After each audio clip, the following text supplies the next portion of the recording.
Praise the Lord. स्तोत्रसंहिता 34:8 सांगतं, चाखून पहा परमेश्वर किती चांगला आहे, त्यावर आश्रय घेणारा धन्य आहे. Praise the Lord.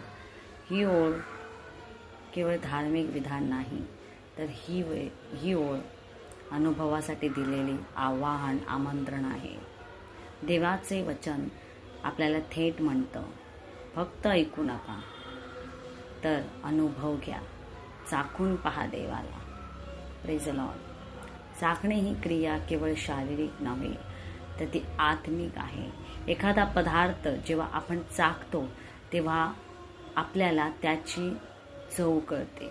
गोड आहे, तिखट आहे, आंबट आहे, चव कळते.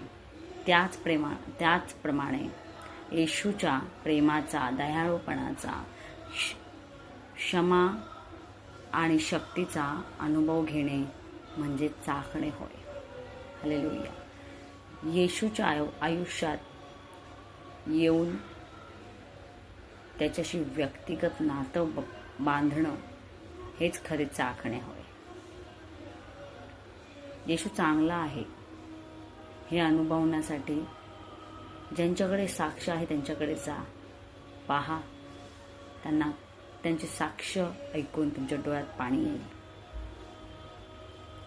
हालेलुया. अशी साक्ष शेकडो हजारो लोक देतात. येशू केवळ जिवंत देव आहे, शांती देणारा, जीवन देणारा, मार्ग दाखवणारा देव आहे. सर्वांचा देव आहे. गरीब, श्रीमंत, शिक्षित, अशिक्षित, गुन्हेगार, संत, कोणालाही ख्रिस्त नकार देत नाही.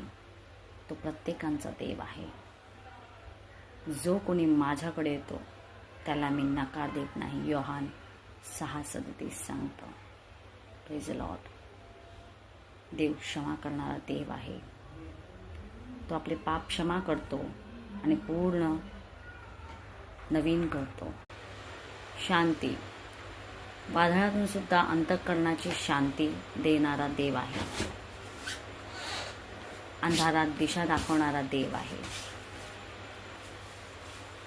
संकटात साथ न सोडणारा देव आहे. अशा देवाची तुम्ही आणि मी भेट घेतो. हालेलुया. Praise the lord. देव आपल्याला प्रत्येक प्रवासात बोलावतो.